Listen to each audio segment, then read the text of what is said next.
وَلَقَدْ يَسَّرْنَا الْقُرْآنَ لِلذِّكْرِ فَهَلْ مِن مُّدَّكِرٍ الحمد لله رب العالمين والصلاة والسلام على أشرف الأنبياء والمرسلين أما بعد فأعوذ بالله من الشيطان الرجيم من همزه ونفخه ونفثه بسم الله الرحمن الرحيم رب اشرح لي صدري ويسر لي أمري واحلل عقدة من لساني يفقه قولي اللهم انفعنا بما علمتنا وعلمنا ما ينفعنا وزدنا علما فبشر عباد الذين يستمعون القول فيتبعون أحسنه أولئك الذين هداهم الله وأولئك هم أولو الألباب. وقال الذي آمن يا قوم اتبعون أهدكم سبيل الرشاد يا قوم إنما هذه الحياة الدنيا متاع وإن الآخرة هي دار القرار من عمل سيئة فلا يجزى إلا مثلها ومن عمل صالحا من ذكر أو أنثى وهو مؤمن فأولئك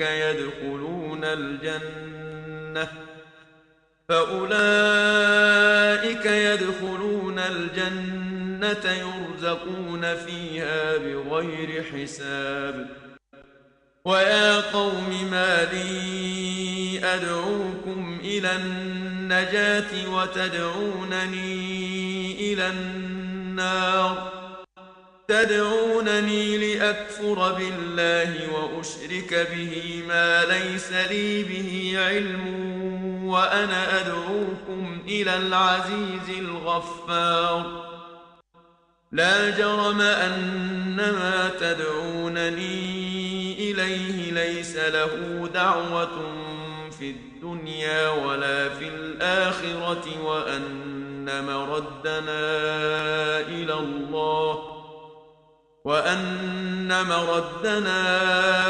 إلى الله وأن المسرفين هم أصحاب النار فستذكرون ما أقول لكم وأفوض أمري إلى الله إن الله بصير بالعباد. أعوذ بالله من الشيطان الرجيم بسم الله الرحمن الرحيم وقال الذي آمن يا قوم اتبعون أهدكم سبيل الرشاد. اور کہا اس شخص نے جو ایمان لایا تھا یا قومی اے میری قوم اتبعونی پیروی کرو میری اہدکم سبیل الرشاد میں تمہیں ہدایت دوں گا میں تمہیں راہ دکھلاؤں گا سبیل الرشاد سیدھے رستے کی رشد والے رستے کی. تو جو شخص فرعون کی آل میں سے تھا اور حضرت موسیٰ پر ایمان لا چکا تھا اور اپنا ایمان چھپائے ہوئے تھا تو جب اس نے حضرت موسیٰ علیہ السلام کی حمایت کی تو اس نے پھر حضرت موسیٰ علیہ السلام کی حمایت بھی کی اور پھر فرعون کے سامنے اس نے کلمہ حق وہ بھی واضح کیا تو اس کی دعوت جاری ہے. تو ایمان لانے والا شخص کہنے لگا کہ اے میری قوم تم میرے پیچھے چلو میں تمہیں سیدھا رستہ دکھاتا ہوں. یہ جو فرعون کہہ رہا ہے کہ میں تمہیں سیدھا رستہ دکھاؤں گا یہ فرعون صحیح نہیں کہہ رہا، فرعون غلط کہہ رہا ہے.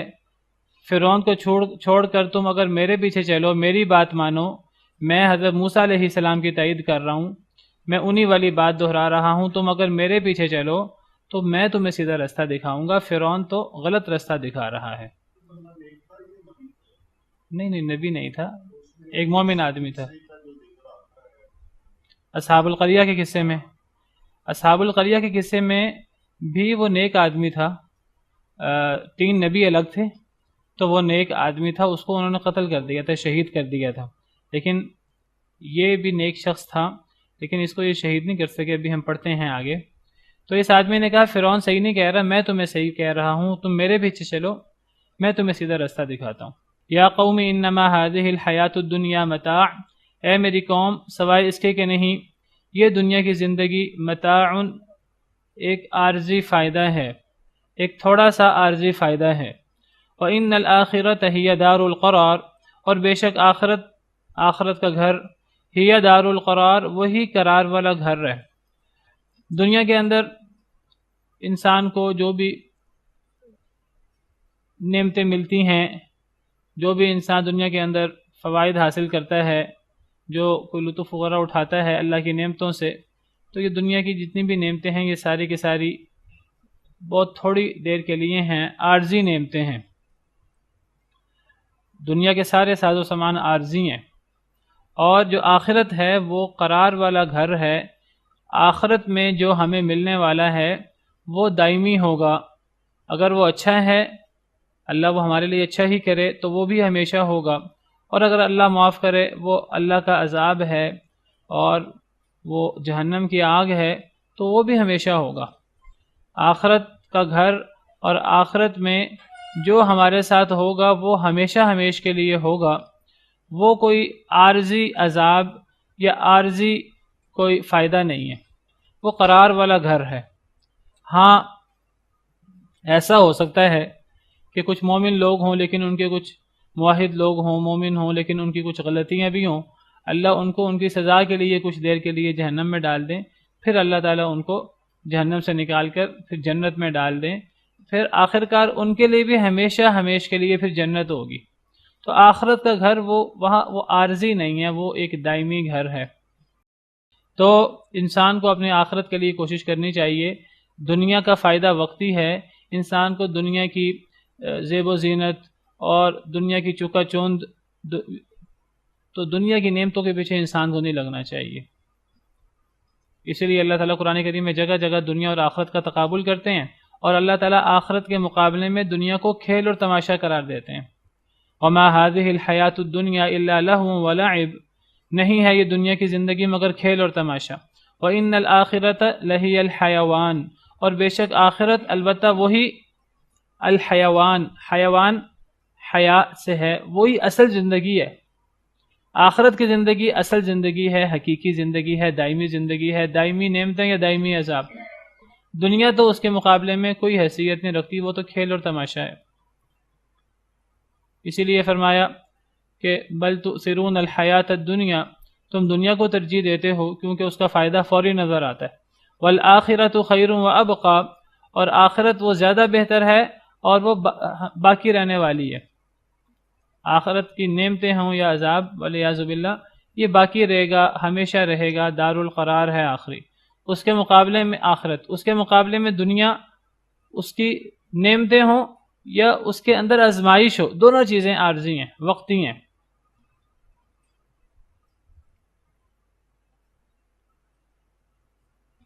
مسلمانوں کو تو اللہ نے قرآن کریم میں، نبی کریم صلی اللہ علیہ وسلم نے احادیث مبارکہ میں واضح کر دیا کہ دنیا اس کی ایک عارضی حیثیت ہے، اور اس کا فائدہ یا اس کی مصیبت، یہ سب چیزیں وقتی ہیں، اور اصل آخرت ہے۔ مسلمان تو اس پر ایمان رکھتے ہیں کیونکہ وہ قرآن و سنت پر ایمان رکھتے ہیں۔ کافر لوگ جو ہیں وہ دنیا کے دھوکے میں، دنیا چونکہ اس کا فائدہ فوری ملتا ہے تو کافر لوگ دنیا کے فوری فائدے کے پیچھے لگ جاتے ہیں، دنیا کے دھوکے میں مبتلا ہو جاتے ہیں۔ شیطان ورغلانے میں لگا ہوا ہے، شیطان جو ان کو دنیا کے بارے میں دھوکہ دیتا ہے، کافر اس دھوکے میں مبتلا ہو جاتے ہیں۔ لیکن جب قیامت ہوگی تو قیامت کے دن کافروں کے سامنے بھی یہ حقیقت واضح ہو جائے گی۔ قیامت تو کیا بلکہ دنیا میں ہی جب کسی کی موت آتی ہے تو اس کے سامنے حقیقت واضح ہو جاتی ہے کہ چاہے وہ دنیا میں اس حقیقت کو ماننے کے نہ ماننے کے دنیا کی آخرت کے سامنے کوئی حیثیت نہیں ہے، لیکن موت کے وقت انسان کے سامنے ہر چیز واضح ہو جاتی ہے، کلیئر ہو جاتی ہے۔ موت کے وقت، قبر میں اور آخرت میں ہر چیز کی حقیقت انسان کے سامنے کھل جائے گی، واضح ہو جائے گی۔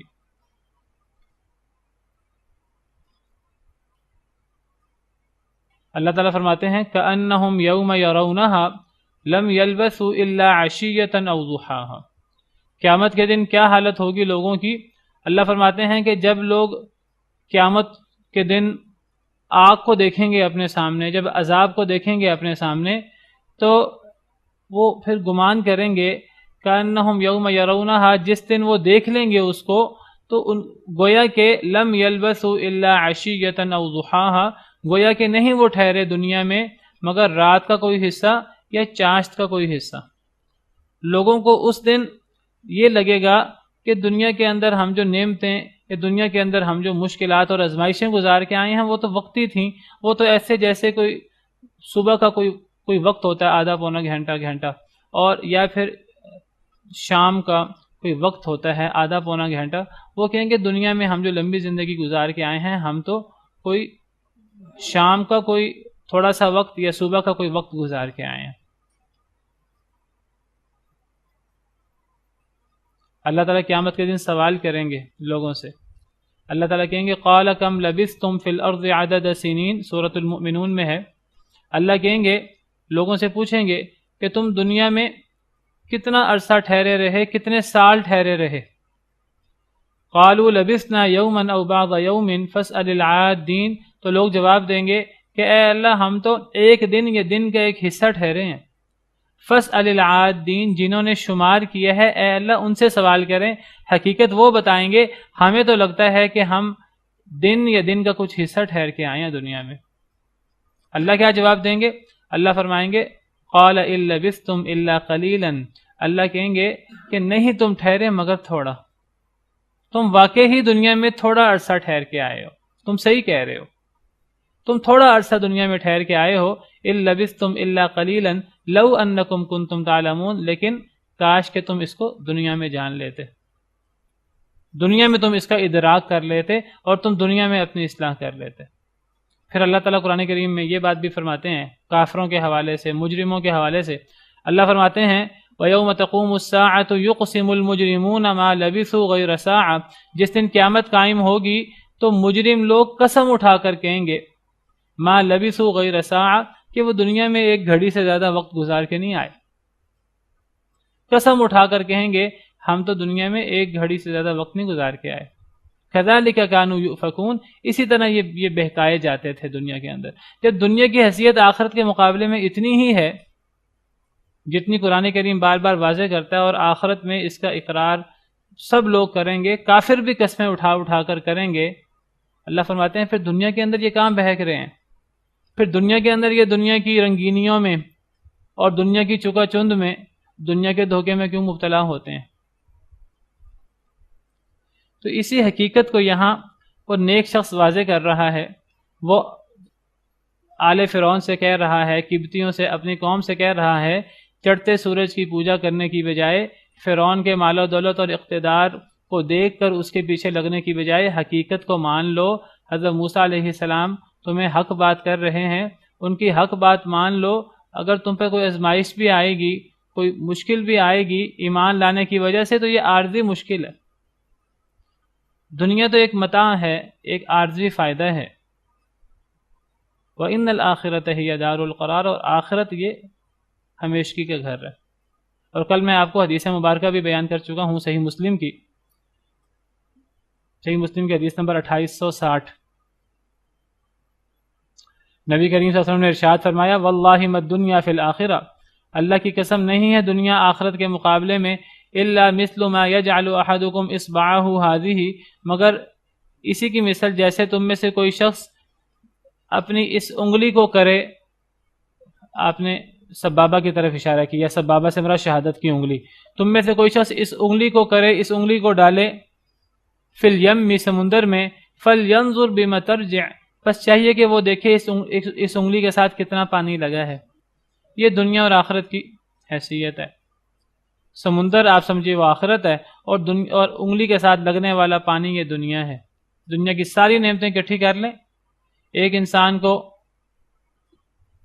50-60 سال نہیں، 100 سال نہیں، اگر 1000 سال بھی عمر مل جائے، اور ایک انسان کو دنیا کے اندر اربوں خربوں مل جائیں، دنیا جہاں کی نعمتیں بھی مل جائیں، آخرت کی نعمتوں کے مقابلے میں دنیا ایسا ہی ہے جیسے انگلی کے ساتھ پانی لگتا ہے، اس پانی کی حیثیت پورے سمندر کے مقابلے میں۔ صرف یہ انگلی کے ساتھ جو تھوڑا سا پانی لگا ہے یہ اس تھوڑے پانی اور سمندر کے اتنے زیادہ بے انتہا پانی کا مقابلہ نہیں ہے. جو انگلی کے ساتھ پانی لگتا ہے وہ خشک بھی ہو جاتا ہے، وہ ہے بھی تھوڑا اور وہ ختم بھی ہو جاتا ہے. تو دنیا کی نعمتوں میں یہ دونوں کمیاں ہیں. دنیا کی نعمتیں ہیں بھی تھوڑی آخرت کے مقابلے میں اور ختم بھی ہونے والی ہیں. یہ نہیں کہ تھوڑی نعمتیں ہیں آخرت میں مثلا 10 کروڑ ارب ہیں بالفرض اور دنیا میں اکا دکا ہیں. دنیا میں ہیں بھی اس کے مقابلے میں اکا دکا اور وہ ہیں بھی ختم ہونے والی. دو چیزیں آپ ذہن میں رکھیں. یہ نہیں کہ وہ اکا دکا نعمتیں وہ مستقل رہیں گی، وہ بھی ختم ہو جائیں گی. جس طرح انگلی کے ساتھ پانی لگتا ہے کتنا تھوڑا ہے سمندر کے مقابلے میں اور وہ خشک بھی ہو جاتا ہے، وہ لگا نہیں رہتا. سمندر خشک نہیں ہوتا. تو دنیا کی نعمتوں کو اور آخرت کی نعمتوں کو سمندر اور انگلی کے ساتھ لگنے والی پانی سے تشبیہ دی. مثالوں کے ذریعے یہ بات سمجھائی جاتی ہے. تو نیک شخص نے کہا اے میری قوم سوائے اس کے کہ نہیں انما حسر کے لیے آتا ہے، اس کے علاوہ اور کوئی بات نہیں کہ یہ دنیا کی زندگی متاع ہے. متاع سے مراد یہاں عارضی فائدہ ہے. کیسے پتہ لگا یہاں عارضی فائدہ ہے؟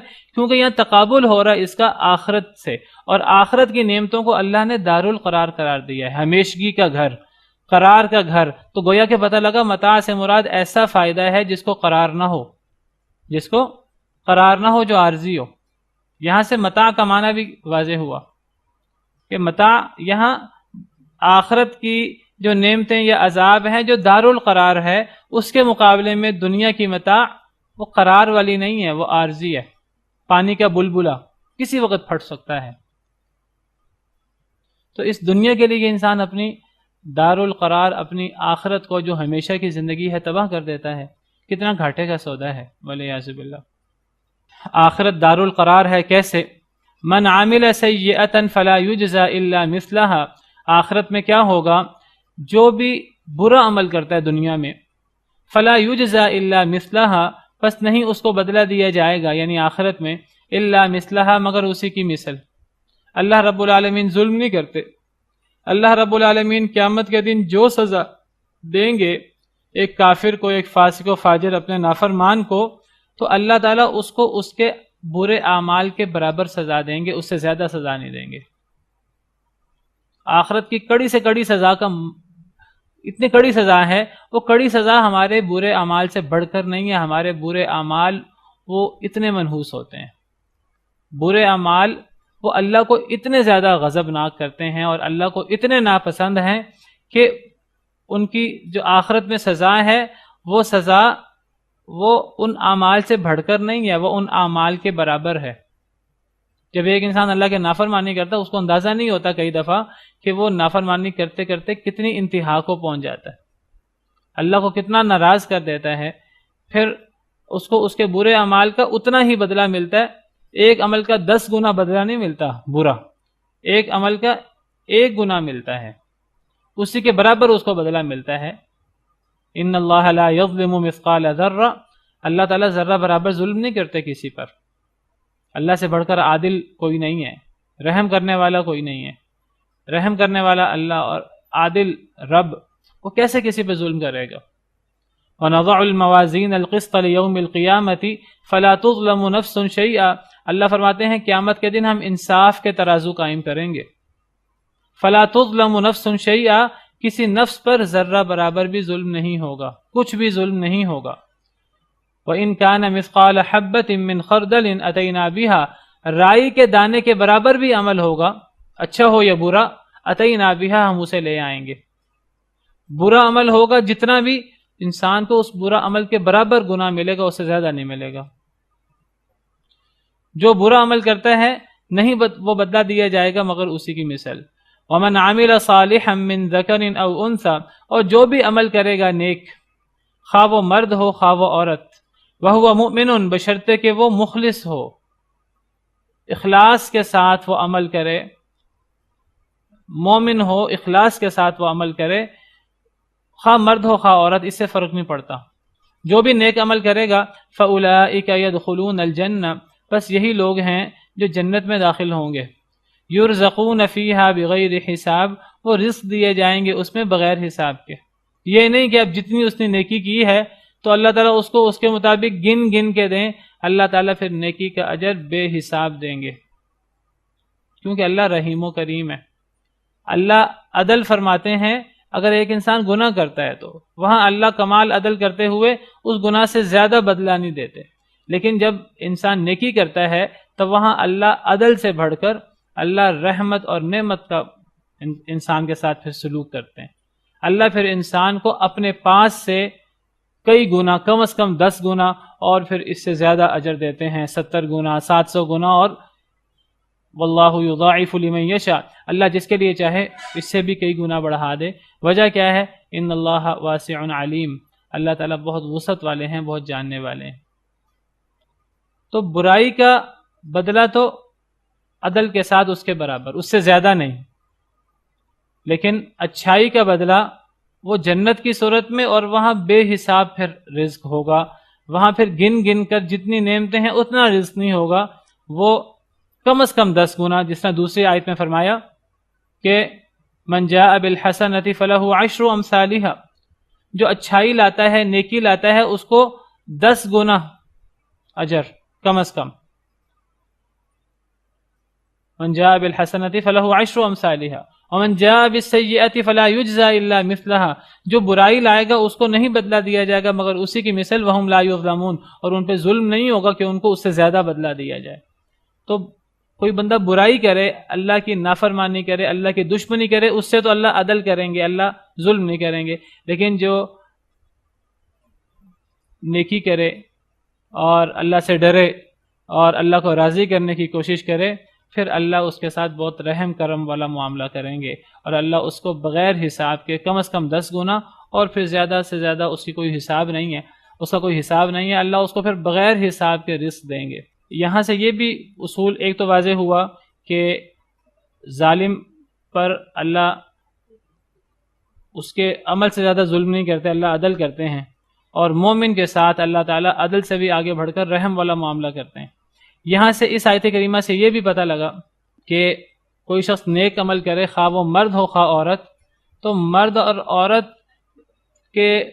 کی وجہ سے اجر میں فرق نہیں پڑتا۔ مرد عمل کرے یا عورت عمل کرے، دونوں کو اس کا اجر ملے گا۔ اگر مرد اللہ کو راضی کرنے کی کوشش کرے، اللہ مرد سے بھی راضی ہوں گے، عورت اللہ کو راضی کرنے کی کوشش کرے، اللہ عورت سے بھی راضی ہوں گے۔ کوئی فرق نہیں ہے اس معاملے میں مرد اور عورت میں۔ جو لوگ کہتے ہیں جی اسلام نے مرد اور عورت میں بڑی تفریق کی ہے اور اسلام نے بڑا ظلم کیا ہے، ان کی بات صحیح نہیں ہے۔ اگر مرد اللہ کو راضی کرنے کی کوشش کرے تو مرد سے اللہ راضی ہو جاتے ہیں، کوئی عورت اللہ کو راضی کرنے کی کوشش کرے تو اللہ عورت سے راضی ہو جاتے ہیں۔ کوئی اسلام میں یہ نہیں ہے کہ مرد تو بڑا مقدس ہے اللہ کے ہاں اور عورت جو ہے اس کی کوئی حیثیت ڈاؤن ہے، وہ اللہ کو راضی ہی نہیں کر سکتی۔ نیک عمل مرد کرے یا عورت، دونوں کو اجر ملے گا، کوئی فرق نہیں ہے اس میں مرد اور عورت میں۔ ایک اور آیت کریمہ میں اللہ تعالیٰ فرماتے ہیں، اللہ نیک لوگوں کا ذکر کرتے ہیں، اور اللہ نیک لوگوں کا ذکر کرنے کے ساتھ کہ نیک لوگ کھڑے ہو کر، بیٹھ کر، لیٹ کر، ہر حالت میں اللہ کی تسبیح کرتے ہیں، اللہ کی نشانیوں میں غور کرتے ہیں۔ پھر اللہ نے نیک لوگوں کی دعاؤں کا ذکر کیا سورہ آل عمران کے آخر میں۔ نیک لوگ اللہ سے یہ دعا کرتے ہیں، پھر اللہ فرماتے ہیں کہ فاستجاب لهم ربهم، اللہ نیک لوگوں کی ساری دعائیں قبول کر لیتے ہیں۔ اللہ نیک لوگوں کو اجر دیتے ہیں اور اللہ نیک لوگوں کی دعائیں قبول کرتے ہیں۔ فاستجاب لهم ربهم انی لا اضيع عمل عامل منکم من ذکر او انثى بعضکم من بعض، اللہ نیک لوگوں کی ساری دعائیں قبول کر لیتے ہیں، اور اللہ فرماتے ہیں انی لا اضيع عمل عامل منکم، میں تم میں سے کسی عمل کرنے والے کا عمل ضائع نہیں کروں گا، من ذکر او انثى، خواہ مرد ہو خواہ عورت، کوئی فرق نہیں ہے اس معاملے میں اللہ کے ہاں۔ بعضکم من بعض، بعض تمہارا بعض سے، کوئی فرق نہیں اللہ کے ہاں کہ مرد نیک عمل کرتا ہے، اللہ کو راضی کرنے کی کوشش کرتا ہے، اللہ اس کو نوازتے ہیں، اللہ اس سے راضی ہوتے ہیں۔ کوئی عورت اللہ کو راضی کرنے کی کوشش کرتی ہے، اللہ اس کو نوازتے ہیں، اللہ اس سے راضی ہوتے ہیں۔ دونوں اللہ کی مخلوق ہیں۔ جب وہ اللہ کو راضی کرنے کی کوشش کرتے ہیں تو اللہ دونوں کے ساتھ رحمت والا اور نعمت والا معاملہ کرتے ہیں، اللہ دونوں سے قبول کرتے ہیں۔ ایک اور آیت کریمہ میں اللہ فرماتے ہیں وَمَن يَعْمَلْ مِنَ الصَّالِحَاتِ مِن ذَكَرٍ أَوْ أُنثَىٰ وَهُوَ مُؤْمِنٌ، یہ تو یہی آیت ہے۔ دوسری آیت میں وَمَن يَعْمَلْ مِنَ الصَّالِحَاتِ مِن ذَكَرٍ أَوْ أُنثَىٰ فَلَنُحْيِيَنَّهُ حَيَاةً طَيِّبَةً، جو شخص بھی نیک عمل کرے، خواہ مرد ہو خواہ عورت، ہم اس کو پاکیزہ زندگی، طیب اور پاکیزہ زندگی عطا کریں گے۔ ایک دفعہ سیدہ ام سلمہ رضی اللہ عنہا نے، ام المؤمنین نبی کریم صلی اللہ علیہ وسلم کی زوجہ محترمہ، انہوں نے کہا کہ اے اللہ کے نبی صلی اللہ علیہ وسلم، قرآن کریم میں اللہ تعالیٰ جگہ جگہ مردوں کو مخاطب کرتے ہیں، ہر جگہ مردوں کے لیے احکامات ہیں، تو جو عورتوں کے احکامات ہیں وہ مردوں کے بالتبع عورتوں کے لیے بھی وہ حکم ہوتے ہیں۔ اللہ نے جو احکامات دیے ہیں روزے کے، نمازوں کے، دیگر احکامات، وہ عورتیں مردوں کے بالتبع ہیں۔ ہاں جہاں عورتیں مستثنیٰ ہیں وہاں عورتوں کا فرق کر دیا جاتا ہے، تو عورتوں کا ذکر نہیں قرآن میں آتا، تو ہمارا بھی دل کرتا ہے کہ قرآن میں عورتوں کا ذکر بھی ہو۔ اللہ رب العالمین نے یہ بات سن لی نبی کریم صلی اللہ علیہ وسلم کی زوجہ مطہرہ ہماری ماں سیدہ ام سلمہ کی، تو اللہ تعالیٰ نے کئی آیات اتاری، ان المسلمین والمسلمات والمؤمنین والمؤمنات والقانتین والقانتات، اللہ نے بہت سارے نیک اعمال ذکر کیے، ہر نیک عمل ذکر کرتے ہوئے مرد کا بھی ذکر کیا، عورت کا الگ سے ذکر کیا۔ ورنہ ایک عربی زبان کا اصول یہ ہے کہ اگر مردوں کا ذکر ہو تو اس میں بالتبع عورتیں شامل ہو جاتی ہیں۔ جب قرآن کریم یا ایھا الذین آمنوا کہہ کر مخاطب کرتا ہے اے ایمان والو، تو اس میں مؤمنات آٹومیٹک شامل ہوتی ہیں، الا یہ کہ عورتوں کے لیے مستثنیٰ آ جائے کہ یہ حکم صرف مردوں کے لیے ہے، عورتوں کے لیے نہیں ہے۔ ورنہ اگر استثناء نہ آئے تو مردوں کے خطاب میں عورتیں بالتبع شامل ہوتی ہیں، اور عورتوں کا ذکر شرم و حیا کی وجہ سے نہیں ہوتا، مردوں کا ذکر ہوتا ہے، صرف عورتیں شامل ہوتی ہیں۔ لیکن اللہ تعالیٰ نے ان کی بات سنی، اللہ نے ان کو راضی کرنے کے لیے، صرف مطمئن کرنے کے لیے، ورنہ تمام احکامات میں وہ شامل ہیں، اللہ نے ان کو مطمئن کرنے کے لیے قرآن کی کئی آیتیں اتاری۔ ان میں سے ایک آیت یہ ان المسلمین والمسلمات، تو یہ سورہ احزاب کی آیت ہے، تو اللہ نے اس سورہ احزاب کی آیت نمبر 35 ہے، تو یہاں اللہ تعالیٰ نے بہت سارے نیک اعمال کا ذکر کیے ہیں، مردوں کے ساتھ ساتھ اللہ عورتوں کا برابر ذکر کرتے گئے ہیں۔ مسلمان ہونے والے مرد، مسلمان عورتیں، مومن مرد، مومن عورتیں، فرما بردار مرد، فرما بردار عورتیں، سچے مرد اور سچی عورتیں، صبر کرنے والے مرد اور صبر کرنے والی عورتیں، ڈرنے والے مرد اور ڈرنے والی عورتیں، صدقہ کرنے والے مرد اور صدقہ کرنے والی عورتیں، روزہ رکھنے والے مرد اور روزہ رکھنے والی عورتیں، اپنی شرم گاہوں کی حفاظت کرنے والے مرد اور اپنی شرم گاہوں کی حفاظت کرنے والی عورتیں، ذکر کرنے والے مرد اللہ کا بہت زیادہ اور ذکر کرنے والی عورتیں۔ یہ تقریباً 10 نیک اعمال کا ذکر ہوا، مردوں کے ساتھ ساتھ عورتوں کا برابر ذکر ہو رہا ہے۔ اللہ فرماتے ہیں ان سب کے لیے اللہ نے مغفرت اور اجر عظیم تیار کر رکھا ہے، کوئی فرق نہیں ہے مرد اور عورت میں۔ اگر عورت کا ذکر نہ آئے تو عورت اس میں آٹومیٹک شامل ہوگی، لیکن اللہ نے عورت کا ذکر بھی کر دیا تاکہ وہ خوش بھی ہو جائیں، وہ مطمئن بھی ہو جائیں، ہمارا نام بھی آ گیا۔ یہ آیت بھی اتری اور 2 آیتیں مزید اتری، صحابہ کرام سے روایات ہیں، وہ ان 2 آیتوں میں اس آیت کریمہ کے علاوہ 2 آیتیں مزید اتری، وہ آیتیں آپ کے سامنے میں پیش کر چکا ہوں ابھی، کہ ایک بندہ عمل کرے، نیک عمل کرے، خواہ مرد ہو خواہ عورت، اللہ اس کو اجر دیں گے، جنت دیں گے۔ جو مقام ہے وہ مردوں کا بھی ہے، عورتوں کا بھی ہے۔ اسلام مرد اور عورت میں فرق نہیں کرتا۔ یہ بہت بڑا ایک الزام ہے اسلام پر کہ اسلام نے عورت کو ڈیگریڈ کیا ہے اور اسلام نے عورت کو کمتر رکھا ہے اور مرد کو برتر بنایا ہے۔ اسلام جو ہے وہ مرد اور عورت کو ایک جیسا ڈیل کرتا ہے، لیکن اسلام کیا کہتا ہے؟ اسلام کہتا ہے کہ مردوں کا دائرہ کار فرق ہے، عورتوں کا دائرہ کار فرق ہے، مردوں کے فرائض فرق ہیں، عورتوں کے فرائض فرق ہیں۔ اللہ ہر جگہ ایک ہی حکم، ہر حکم مردوں عورتوں کو برابر نہیں دیتے۔ بہت سارے احکامات مردوں عورتوں کے لیے برابر ہیں، لیکن ایسے احکامات بھی ہیں جو مردوں کے لیے خاص ہیں اور ایسے احکامات بھی ہیں جو عورتوں کے لیے خاص ہیں۔ اسی لیے اللہ نے مردوں اور عورتوں کی جسمانی ساخت، ان کی تخلیق، ان کے جذبات، اور اللہ نے اس میں فرق رکھا ہے۔ اگر مردوں اور عورتوں کو اللہ نے ایک ہی کام کے لیے پیدا کیا ہوتا تو کبھی مرد اور عورت کی جسمانی ساخت میں فرق نہ ہوتا۔ دونوں میں فرق ہے۔ عورتوں کو اللہ تعالیٰ نے نسل انسانی کو آگے بڑھانے کے لیے جسمانی طور پر اور بچے پیدا کرنے کے لیے اور گھر کے اندر بچوں کی تربیت کے لیے عورتوں کا اصل کام یہ رکھا ہے، مرد کو سکون دینے کے لیے، اور مرد کا کام اللہ نے عورتوں کی ذمہ داری، قوامیت اور گھر سے باہر کے کام اللہ نے مردوں کے رکھے ہیں، دین کو غالب کرنے کے کام اور طاقت والے کام اور گھر سے باہر کے کام۔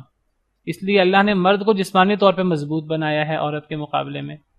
تو جو اللہ نے مرد اور عورت کی جسمانی ساخت میں فرق رکھا ہے تو گویا کہ ان کے کاموں میں بھی فرق رکھا ہے، لیکن کاموں میں فرق کا مطلب یہ نہیں ہے کہ اب ایک عورت مرد والے مقام پر پہنچ ہی نہیں سکتی، پہنچ سکتی ہے اگر وہ اپنا دائرہ کار صحیح طریقے سے جو اللہ نے اس سے تقاضا کیا اگر وہ اپنا تقاضا پورا کرے، اللہ کے احکامات پورے کرے، تو جو مرد کا اللہ کے ہاں مقام ہے اور نعمتیں ہیں آخرت میں، وہی نعمتیں عورتوں کو بھی مل جائیں گی، عورتیں اور مرد برابر ہو جائیں گے اس مقام میں۔ جہاں مرد ہوگا تو وہاں اس کی بیوی اگر نیک ہے تو اس کی بیوی اس کے ساتھ ہوگی۔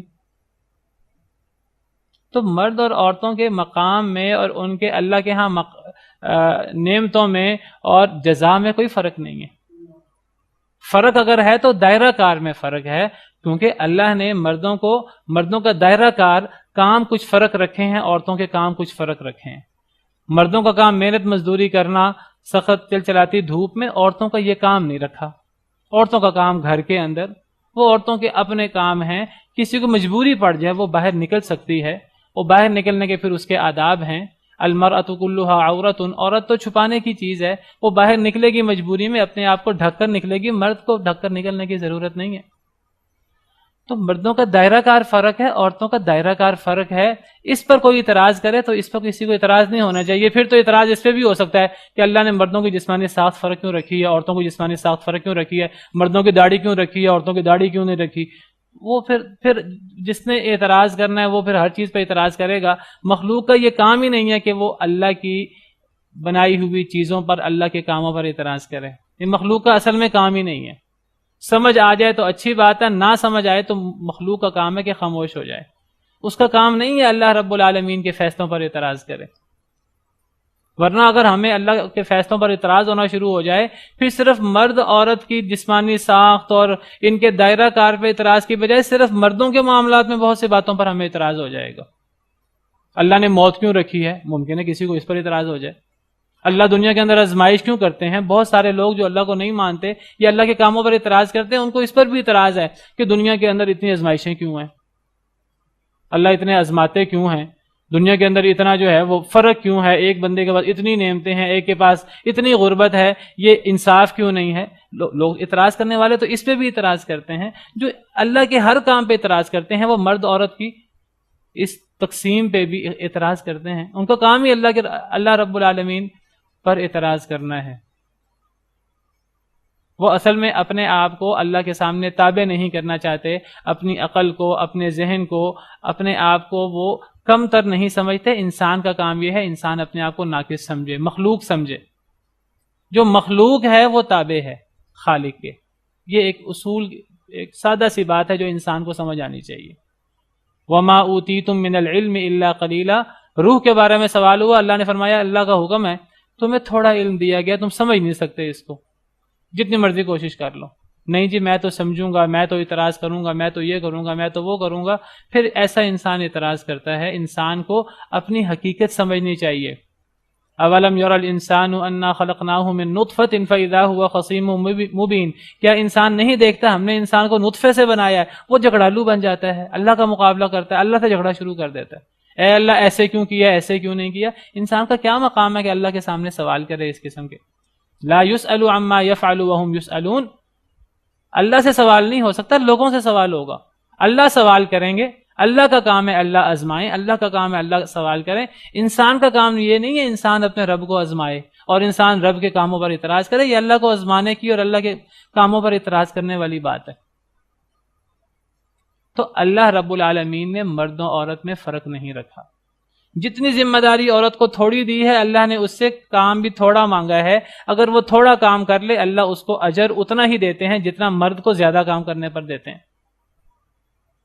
نبی صلی اللہ علیہ وسلم کا ارشاد ہے اگر عورت اپنے فرائض پورے کر لے، حدیث مبارکہ ہے کہ اگر عورت 4 کام پورے کر لے، حدیث مبارکہ آپ کے سامنے پیش کر دیتا ہوں، صحیح حدیث مبارکہ ہے، نبی صلی اللہ علیہ وسلم کا ارشاد ہے، آپ نے فرمایا، حضرت عبد الرحمن بن عوف راوی ہیں، اذا صلت المرأة خمسها، اگر عورت 5 نمازیں پڑھ لے دن کی، وصامت شہرہا، ایک مہینے کے روزے رکھ لے رمضان کے، وحفظت فرجہا، اپنی شرمگاہ کی، اپنی ناموس کی، عصمت کی حفاظت کر لے، واطاعت زوجہا، اپنے شوہر کی اطاعت کر لے۔ 4 کام بتائے ہیں، تھوڑے کام ہیں عورت کے، عورت کی ذمہ داری بھی گھر کے اندر ہے تو عورت کی اس کے مطابق ذمہ داری ہے۔ تو قیل لہا، اس کو کہا جائے گا ادخل الجنت من ای ابواب الجنت شئت، تو جنت کے جس دروازے سے چاہے داخل ہو جائے۔ اگر اللہ نے عورت کا دائرہ کار جہاں رکھا ہے، گھر کے اندر رکھا ہے، اللہ نے عورت سے تقاضا بھی اس کے مطابق کیا ہے۔ نعمتیں اگر عورت اللہ کا تقاضا پورا کر لے جتنا اللہ نے رکھا ہے تو عورت کا اجر اتنا ہی ہوگا۔ اگر اللہ نے مرد سے زیادہ تقاضا کیا، مرد زیادہ تقاضا پورا کرے تو مرد کو جتنا اجر ملے گا عورت کو تھوڑا کام کرنے پر بھی، کیونکہ اللہ کا اس سے تقاضا ہی اتنا ہے، اس کو اتنا ہی اجر ملے گا۔ تو یہ انصاف تو ہے، یہ بے انصافی کہاں سے ہو گئی؟ دیکھیے، ایک شخص کو کم ذمہ داری ملی، یہ مرد عورت کی بات کرتے ہیں، ایک شخص کے پاس بڑی ذمہ داری ہے، اس کے پاس بڑا عہدہ ہے، ایک کے پاس تھوڑی ذمہ داری ہے، تھوڑا عہدہ ہے۔ مرد عورت کی بات چھوڑیں، میں مردوں کی بات کرتا ہوں۔ ایک بندہ چوکی دار ہے، ایک بندہ جو ہے وہ چھوٹے درجے کا ملازم ہے، ایک بندہ اس کے پاس بہت بڑی ذمہ داری ہے۔ چھوٹے درجے کے ملازم سے اس کا چھوٹے کام کا تقاضا ہے، جو بڑے درجے کا جو ایک باس ہے اس کے اوپر اتنی بڑی ذمہ داری ہے، اس سے اس کی ذمہ داری کے بارے میں سوال ہوگا، اور جو چھوٹے درجے کا ایک جس کی تھوڑی ذمہ داری ہے اس سے اس کے بارے میں سوال ہوگا۔ اللہ کے ہاں جس کی جتنی ذمہ داری ہے اس سے اتنا ہی سوال ہوگا۔ اور اگر دونوں اپنی ذمہ داری پوری کر رہے ہیں، بڑی ذمہ داری والا اس پر بڑی ذمہ داری ہے اور چھوٹی ذمہ داری والا چھوٹی ذمہ داری پوری کر لے، اجر دونوں کا برابر ہے۔ یہ حدیث مبارکہ میں پھر کیوں ہے کہ جس بندے کو ذمہ داری دی جاتی ہے 2 لوگوں پر، وہ گویا کہ الٹی چھری سے ذبح ہوتا ہے۔ جس کے پاس ذمہ داری نہیں ہوتی اس کی یہ صورتحال نہیں ہوتی۔ تو یہ اللہ کی تقسیم ہے، یہ اللہ کے فیصلے ہیں، ان فیصلوں پر اعتراض کرنا ہمارا کام نہیں ہے۔ تو اللہ رب العالمین نے فرمایا کہ جو برا کام کرے گا اس کو اس کا برابر اتنا ہی بدلہ ملے گا، اس سے زیادہ بدلہ نہیں ملے گا۔ جو اچھا عمل کرے گا اس کو اجر بغیر حساب کے ملے گا، اور اس میں مرد عورت کا کوئی فرق نہیں ہے۔ مرد عمل کرے یا عورت عمل کرے تو دونوں اللہ کی مخلوق ہیں، تو دونوں ہی اللہ کو محبوب ہیں۔ اگر وہ اللہ کی بات مانتے ہیں تو دونوں کو اجر بغیر حساب کے ملے گا۔ وَيَا قَوْمِ مَا لِي أَدْعُوكُمْ إِلَى النَّجَاةِ وَتَدْعُونَنِي إِلَى النَّارِ۔ نیک شخص اس کی دعوت جاری ہے، کہتا ہے وَيَا قَوْمِ، اور اے میری قوم، مَا لِي، مجھے کیا ہے، أَدْعُوكُمْ إِلَى النَّجَاةِ، کہ میں بلاتا ہوں تمہیں، میں دعوت دیتا ہوں تمہیں، إِلَى النَّجَاةِ، نجات کی طرف، وَتَدْعُونَنِي إِلَى النَّارِ، اور تم بلاتے ہو مجھے إِلَى النَّارِ، آگ کی طرف۔ وہ کہنے لگا اے میری قوم، ذرا تم اپنی حالت پہ غور کرو، مجھے دیکھو، میں تو تمہیں نجات کی طرف بلا رہا ہوں، میں تو تمہیں خیر کی طرف بلا رہا ہوں۔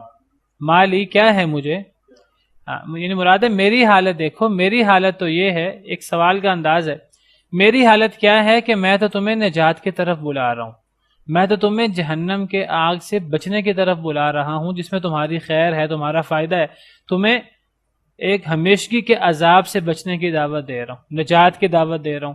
لیکن تم اپنی حالت دیکھو، تم کیا کر رہے ہو، تم مجھے خیر کی بجائے تم مجھے آگ کی طرف بلا رہے ہو۔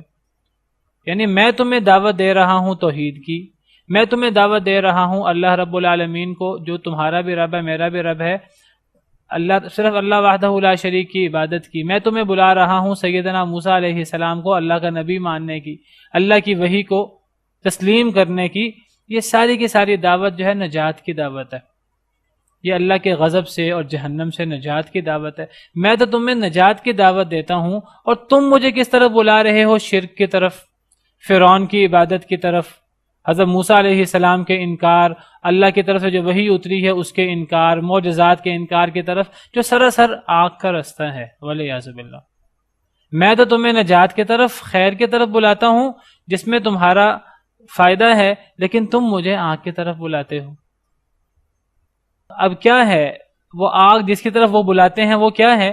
مزید وضاحت ہے، تدعوننی لیکفر باللہ واشرک بہ، تم بلاتے ہو مجھے کہ میں کفر کروں اللہ کے ساتھ اور شریک بناؤں اللہ کے ساتھ، ما لیس لی بہ علم، اسے کہ نہیں ہے میرے لیے اس کے بارے میں کوئی علم۔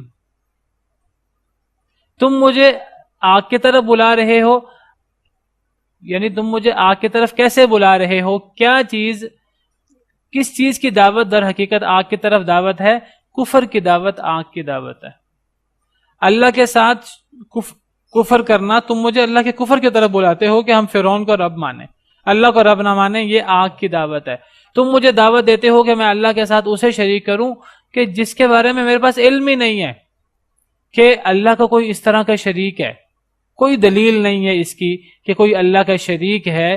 تم مجھے اللہ کے ساتھ شرک کی طرف دعوت دیتے ہو جس کے بارے میں میرے پاس نہ کوئی علم ہے، نہ کوئی دلیل ہے، نہ میرے پاس کوئی دلیل ہے، نہ تمہارے پاس کوئی دلیل ہے۔ میں ایک ایسا کام کیوں کروں اللہ کے ساتھ شرک کا کہ جس کا نہ میرے پاس علم ہے، نہ تمہارے پاس علم ہے، نہ میرے پاس کوئی دلیل، نہ تمہارے پاس کوئی دلیل، لیکن بغیر دلیل کے تمہارے آباء و اجداد یہ کام کرتے رہے، تم مجھے اللہ کے کفر کی طرف بلاتے ہو، تم مجھے شرک کی طرف بلاتے ہو جس کا کوئی علم نہ مجھے، نہ تمہیں، نہ کوئی دلیل میرے پاس، نہ تمہارے پاس۔ یہ تو سراسر آگ کی طرف بلانا ہے۔ اور میری کیا حالت ہے؟ میری حالت دیکھو، میں تمہیں بلا رہا ہوں نجات کی طرف، وہ کیا ہے اس کی وضاحت بھی ہے اس آیت میں، وَأَنَا أَدْعُوكُمْ إِلَى الْعَزِيزِ الْغَفَّارِ، میں تمہیں دعوت دیتا ہوں، تمہیں بلاتا ہوں اس اللہ کی طرف جو العزیز بھی ہے، غالب بھی ہے، الغفار جو بہت بخشنے والا بھی ہے، جو اپنے نافرمان پر، نہ ماننے والے پر غالب ہے، وہ جب چاہے اس کو جیسے چاہے سزا دے، وہ غالب ہے، اپنے فیصلوں پر سزا دینے پر قادر ہے۔ لیکن جو اللہ سے قریب ہوتا ہے، جو اللہ سے رجوع کر کے توبہ کر لیتا ہے، اللہ اس کی پچھلی ساری خطائیں بخشنے پر قادر بھی ہے۔ میں تمہیں اس عزیز و غفار رب کی طرف بلاتا ہوں، یہ نجات کی دعوت ہے، اور تم مجھے کفر و شرک کی طرف بلاتے ہو جو آگ کی دعوت ہے۔ اب میری دعوت بہتر ہوگی، تمہاری دعوت بہتر ہوئی۔ میں تمہیں نجات کی طرف بلاتا ہوں، تم مجھے آگ کی طرف بلاتے ہو۔ کتنی دو ٹوک اور واضح بات ہے۔ لا جرم ان ما تدعوننی الیہ لیس له دعوة فی الدنیا ولا فی الآخرہ۔ لا جرم، کوئی شک و شبہ نہیں۔ لا جرم محاورہ ہے جس کا معنی ہے کوئی شک نہیں، یعنی بلا شبہ یا یقیناً، کوئی معنی کر لیں، یعنی بے شک یا بلا شک و شبہ۔ حقیقت یہ ہے ان ما تدعوننی الیہ، کہ تم دعوت دیتے ہو مجھے جس کی طرف، لیس لہ دعوۃ فی الدنیا، نہیں ہے اس کے لیے پکارنا نہ دنیا میں، ولا فی الآخرہ، اور نہ آخرت میں۔ میں تمہیں اللہ عزیز و غفار کی طرف بلاتا ہوں، تم مجھے کفر و شرک کی طرف بلاتے ہو۔ تم مجھے کس کی طرف بلاتے ہو؟ کہ اللہ کو چھوڑ کر اس کو پکاریں جو اللہ کا شریک ہو نہیں سکتا، نہیں ہم اللہ کے علاوہ کسی اور کو پکاریں۔ تم مجھے اللہ کے علاوہ کسی ایسی شخصیت کو پکارنے کا حکم دیتے ہو جس کو پکارنا نہ دنیا میں جائز ہے نہ آخرت میں جائز ہے، جو تمہاری پکار نہ دنیا میں سنتا ہے نہ آخرت میں سنتا ہے۔ یہ مطلب ہے لیس لہ دعوۃ فی الدنیا۔ تم مجھے پکارتے ہو اس شرک کی طرف، مراد ہے کیونکہ پچھلی آیت میں واضح ہو گیا کہ تم مجھے شرک کی طرف بلاتے ہو، میں تمہیں توحید اللہ رب العالمین کی طرف بلاتا ہوں۔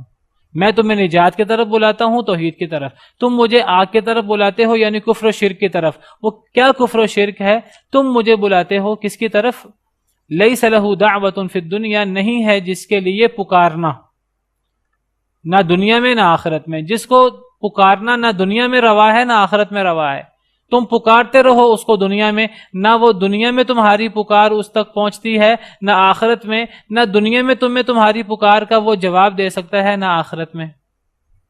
یہ مطلب ہے لیس لہ دعوۃ فی الدنیا ولا فی الآخرہ، نہیں ہے اس کو پکارنا۔ مراد اللہ کے علاوہ شریک کی ہو رہی ہے، کیونکہ فرعون اور فرعون کے جو آل فرعون ہے، فرعون کے ساتھی، وہ کفر و شرک کی بات کرتے تھے۔ تم مجھے کفر و شرک کی طرف دعوت دیتے ہو، میں تمہیں توحید کی دعوت دیتا ہوں۔ تم مجھے ایسے لوگوں کی طرف دعوت دیتے ہو کہ جن کو پکارنا نہ دنیا میں نہیں ہے، جن کے لیے یہ پکارنا نہ دنیا میں نہ آخرت میں، یعنی ان کو پکارنا نہ دنیا میں جائز ہے، دنیا میں تم پکارو گے تمہاری پکار ان تک پہنچے گی نہیں، اگر بالفرض پہنچ جائے وہ تمہاری پکار کو قبول نہیں کر سکتے، جواب نہیں دے سکتے، اور نہ آخرت میں تمہاری پکار ان تک پہنچے گی۔ اگر پہنچ جائے تمہاری پکار آخرت میں ان تک، تو وہ آخرت میں تمہاری مدد نہیں کر سکتے۔ تو پھر کیا فائدہ ایسے لوگوں کو پکارنے کا، چاہے وہ کتنے ہی نیک کیوں نہ ہوں؟ چاہے وہ اللہ کے نبی، اللہ کے ولی کیوں نہ ہو، اللہ کے بندے ہیں، اللہ نہیں ہے، ان کے پاس اختیار نہیں ہے، اختیار سارے کا سارا اللہ کے پاس ہے۔ لیس لک من الامر شیء، اے نبی صلی اللہ علیہ وسلم اختیار میں سے کچھ بھی آپ کے پاس نہیں ہے۔ لیس لک من الامر شیء، نبی کریم صلی اللہ علیہ وسلم کو خطاب ہے، لیس لک نہیں ہے آپ کے لیے من الامر شیء، اختیار میں سے، حکم میں سے کچھ بھی، او یعذبہم او یتوب علیہم او یعذبہم، اللہ ان کی توبہ قبول کرے یا اللہ انہیں عذاب دے، فإنہم ظالمون، انہوں نے ظلم تو کیا ہے لیکن ان کو معاف کرنے کا یا ان کو سزا دینے کا اختیار اللہ کے پاس ہے، وہ اختیار نبی کے پاس بھی نہیں ہے۔ یہ سورہ آل عمران کی آیت ہے۔ جب نبی صلی اللہ علیہ وسلم نے فرمایا تھا جنگ احد کے بعد کہ وہ قوم کیسے کامیاب ہو سکتی ہے جنہوں نے اپنے نبی کو زخمی کر دیا، تو سورہ آل عمران کی آیت ہے، یہاں چوتھے پارے کا پاؤ ہوتا ہے، یہ آخری آیت ہے چوتھے پارے کا پاؤ اس آیت پہ ہوتا ہے۔ تو اللہ نے فرمایا اے نبی یہ آپ کے پاس اختیار نہیں ہے، ممکن ہے اللہ اگر یہ توبہ کریں ممکن ہے اللہ ان کو بھی معاف کر دے، انہوں نے بڑا ظلم کیا ہے، اپنے نبی کو انہوں نے زخمی کیا ہے، لیکن اگر یہ توبہ کریں یہ اللہ کی مرضی ہے، اللہ ان کی توبہ قبول کرتا ہے کہ نہیں کرتا، یہ اختیار آپ کے پاس نہیں ہے۔ دنیا میں اور آخرت میں اگر اختیار ہے کسی کو معاف کرنے کا، کسی کو سزا دینے کا، وہ اللہ کے پاس ہے، اللہ کے علاوہ کسی کو پکار لیا جائے کوئی فائدہ نہیں ہے۔ یہی بات اللہ رب العالمین نے قرآن کریم کی بعض دیگر آیات میں بہت اور نہایت واضح طریقے سے بیان فرمائی ہے۔ ایک آیت کریمہ میں اللہ اسی حقیقت کو لیس لہ دعوۃ فی الدنیا، اللہ اس کو اس انداز سے اللہ واضح کرتے ہیں، والذین تدعون من دونہ، سورہ فاطر، اللہ فرماتے ہیں جنہیں تم اللہ کے علاوہ پکارتے ہو، سورہ فاطر آیت نمبر 13، جنہیں تم اللہ کے علاوہ پکارتے ہو، ما یملکون من قطمیر، وہ کھجور کی گٹھلی کے چھلکے کے بھی مالک نہیں ہیں، اتنا بھی اختیار نہیں ہے ان کے پاس۔ ان تدعوہم، اگر تم انہیں پکارو، لا یسمعوا دعاءکم، وہ تمہاری پکار نہیں سنتے، اللہ کے علاوہ چاہے وہ نبی ہو چاہے ولی ہو جو بھی ہو، اگر تم ان کو اللہ کے علاوہ پکارو، تم پکارو گے انہیں، تمہاری پکار نہیں سنتے، نہ دنیا میں نہ آخرت میں۔ ولو سمعوا، اور اگر بالفرض سن لیں، فرض کر لیتے ہیں سن لیں، مستجابوا لکم، وہ قبول نہیں کر سکتے، جواب نہیں دے سکتے۔ وَيَوْمَ الْقِيَامَةِ يَكْفُرُونَ بِشِرْكِكُمْ، یہ تمہارا شرک ہے، وہ قیامت کے دن تمہارے اس شرک کا بھی انکار کر دیں گے۔ یہی مطلب ہے اس آیت کریمہ سے کہ اے میری قوم تم مجھے بلاتے ہو، بلا شبہ تم مجھے بلاتے ہو جس کی طرف نہیں ہے اس کو پکارنا حق، نہ دنیا میں نہ آخرت میں، نہ اس کو آخرت میں پکارنا چاہیے نہ اس کو دنیا میں پکارنا چاہیے، کوئی فائدہ نہیں ہے اس کو پکارنے کا، صرف اللہ وحدہ لا شریک کو پکارنا چاہیے۔ وَأَنَّ مَرَدَّنَا إِلَى اللَّهِ، اور بے شک ہم سب کا لوٹنا اللہ کی طرف ہے، ہم سب نے اللہ کے پاس جانا ہے۔